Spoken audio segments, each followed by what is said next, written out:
जय श्री कृष्णा। राधे राधे। आज अपने सुनने जा रहे हैं भाद्रपद मास के शुक्ल पक्ष की एकादशी व्रत कथा।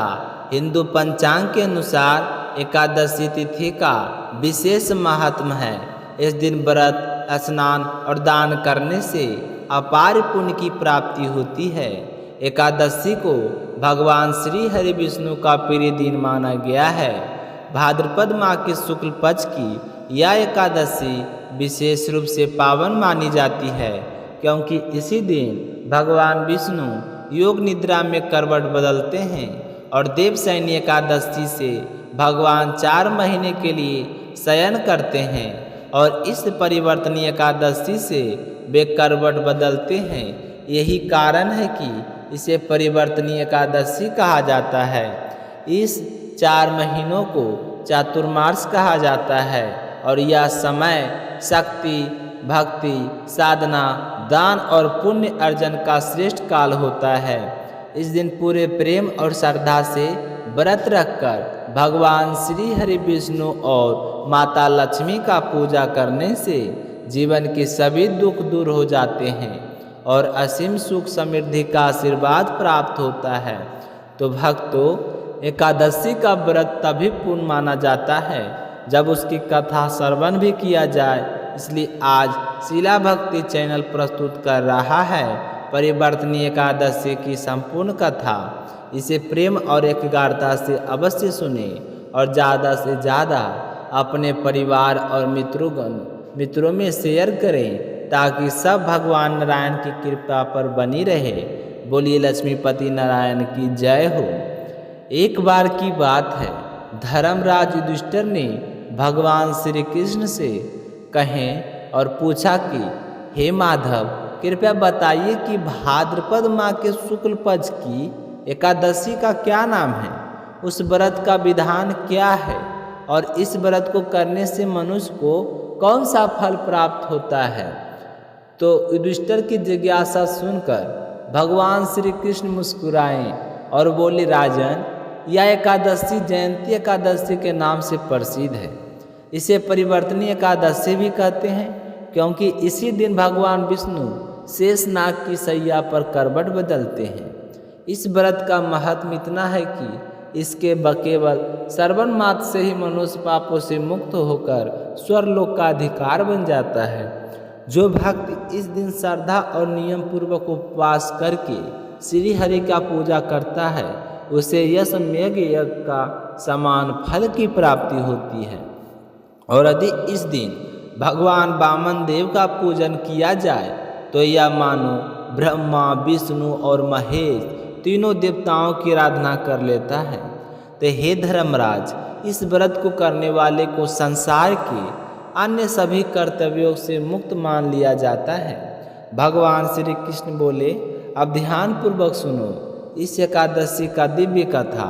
पुराण काल में असुर वंश में एक पराक्रमी राजा हुआ था।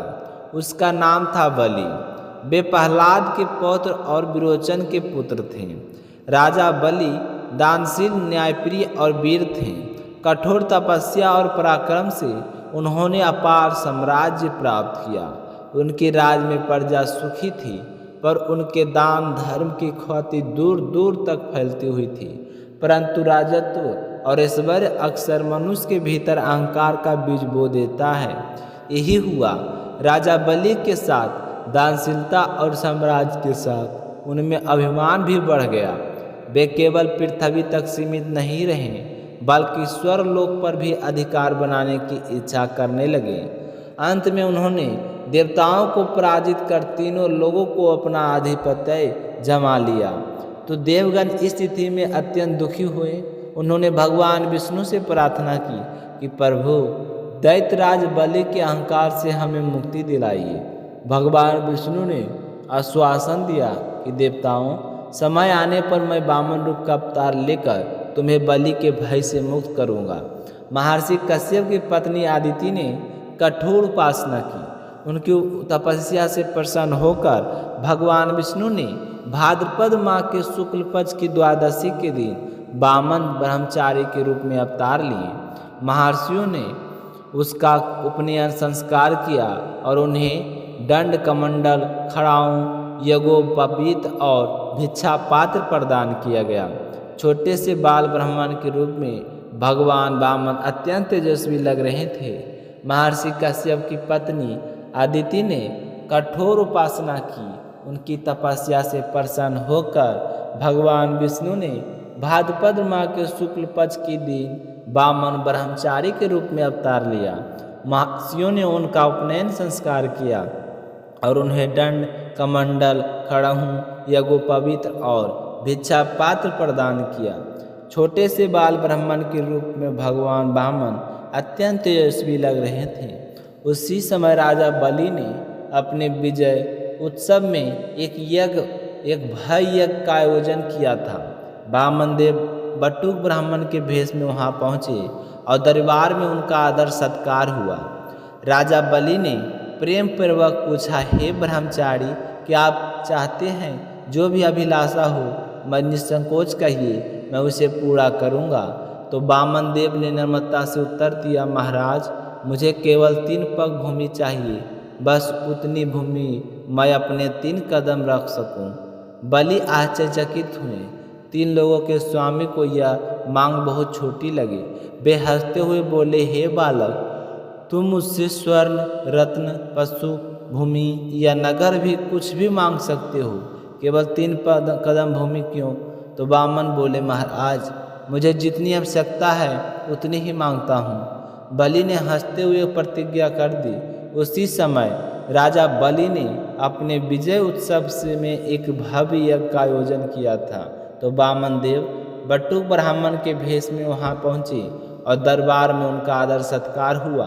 तो राजा बलि ने प्रेम पूर्वक पूछा, हे ब्रह्मचारी, क्या आप चाहते हैं जो भी अभिलाषा हो निसंकोच कहिए, मैं उसे पूरा करूँगा।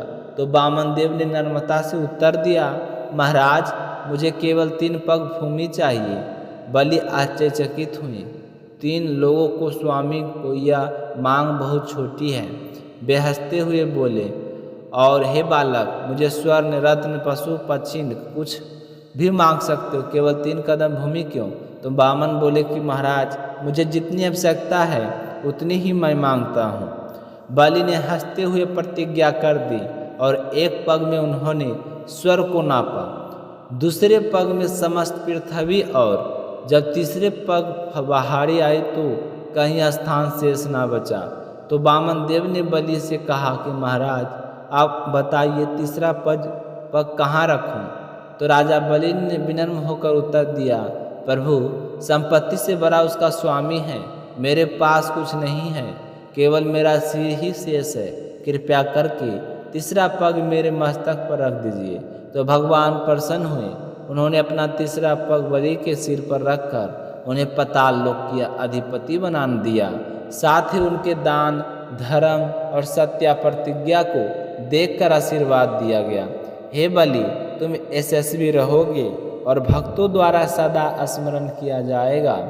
भगवान श्री कृष्ण के अंत में युधिष्ठिर से कहा, धर्मराज, इस प्रकार वामन अवतार के द्वारा देवताओं को उनका लोक वापस मिला और दैत्यराज बलि को पाताल का राज्य मिला।